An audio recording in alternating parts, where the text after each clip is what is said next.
All right, good afternoon or good morning to you. Today I'm going to be discussing how to qualify for the Section 8 Housing Choice Voucher through your local housing authority. This is going to be a short video because I wanted to do an oversimplification, especially to help those that may have learning disabilities or otherwise seniors or others that may want a simpler explanation. So I'm going to bring in some notes, but before I do that, I'm going to bring up another page. So I'm going to move my face around and I'm going to bring up some company information and I'm going to move off to the side here. And so, as you can see, there's a number, a web address, as well as an email address to my office. Do keep in mind that the appointments, I do require an appointment. They're low cost, okay? They're not free. So please don't call unless you have an appointment. Moving on from there, let me put up the notes. These notes will go in the description as well as the comments section for you guys to re-review at your own pace, okay? So the Section 8 Housing Choice Voucher is administered locally by your local public housing agency or housing authority, better known as a PHA. You must apply through the PHA when the waiting list is open. HUD does not maintain a national voucher application or waiting list, okay? I'm going to caution you guys because Google is filled with 90% scams with that, so watch out. There are only one or two legitimate websites through .govs that actually have these lists.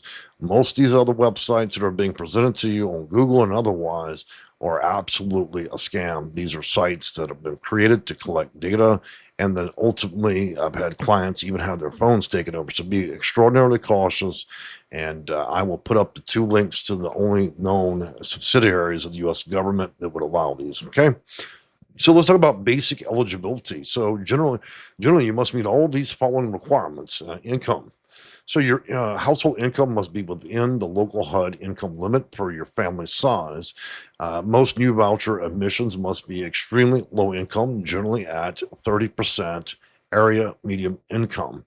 And through the PHA can limit the very low income households, generally up to 50%. Limits vary by county, metro area, and household size. I'm going to link up the HUD voucher eligibility guidance here. This will be a .gov, okay, not some random website filled with ads.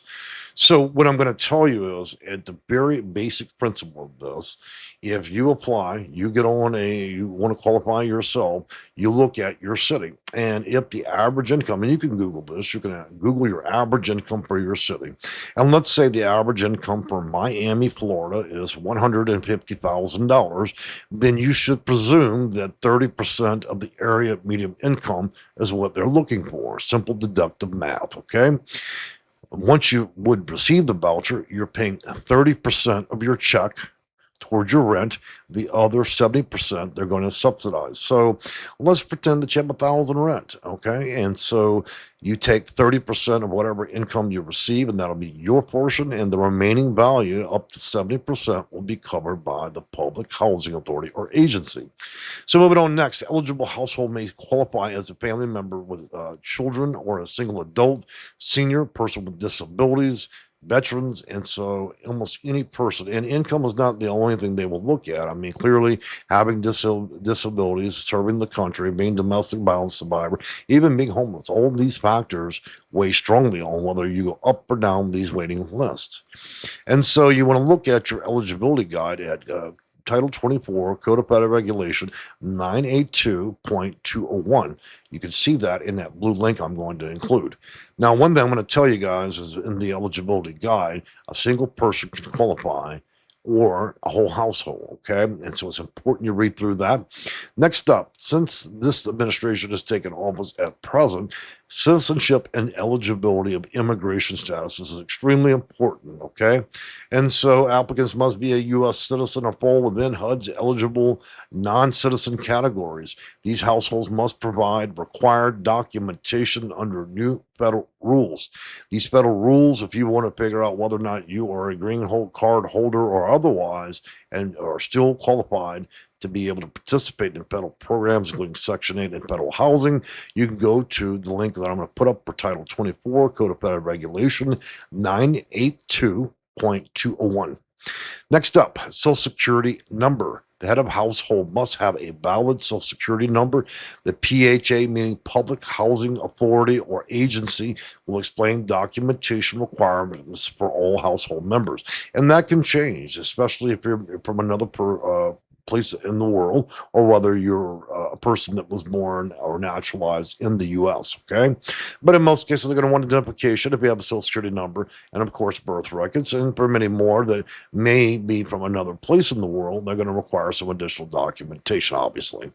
So, screening, the PHA, or the Public Housing Authority or Agency, reviews the household composition, meaning the number of people who's in the household, who's above and below 18 years of age, income, assets, rental history, and criminal background information under its own written policies. Those policies are what they call an administrative plan. The administrative plan is how the housing authority conducts itself through all processes. These processes, as we're discussing, this administrative plan, you may request that a digital copy by email by contacting your housing authority or public housing agency and requesting and doing a Freedom of Information Act, and then saying, I would like the most current copy of your administrative plan. This would help you be able to understand all the processes within the PHA as well as what you're attempting to do. Okay. Moving on from there, you can also look at documentation requirements under HUD's HCV tenant information. I'm going to link up that .gov, and that will clearly explain all the different types of acceptable forms. Okay. Screening. So, as we had mentioned before, the PHA reviews family composition, income, asset, mental history, and criminal background information.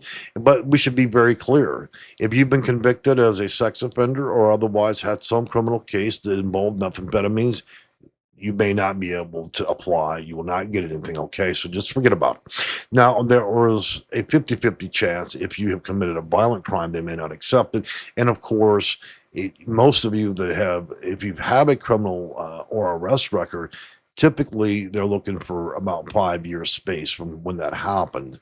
Okay, felonies even farther. So, who may receive a preference? So, preferences are the special uh, you can think of a preference as when you apply, they're looking for people with the most problems. And those problems are called preferences because they give you, it powers you higher up the list. The least amount of problems you have powers you down the list.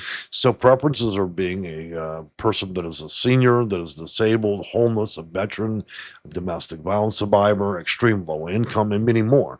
I can think of roughly 32 different preferences.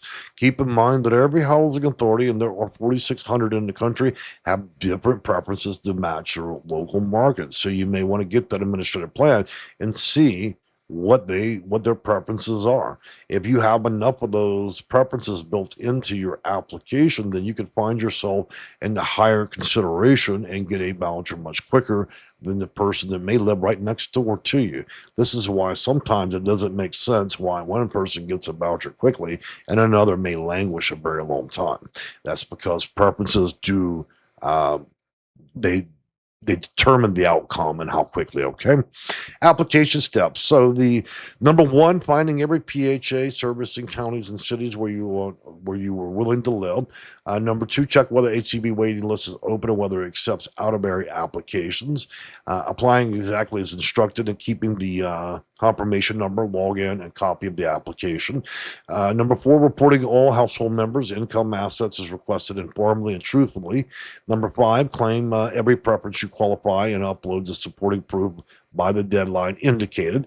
Keeping your mailing address, email, phone number, and application portal information current is extremely important. A lot of you guys fill out applications you never updated after the first year. Therefore, they're calling a number you may no longer have, or they're sending letters to an address you may no longer live at. So make sure you're using phone numbers and addresses where they mail things, where maybe you should select someone in your family that's maybe more stable, that's going to have an address that'll be around or select a person in the family that has a phone number that you're certain is going to be able to keep that number for a longer period. Okay, if you're not able to do that.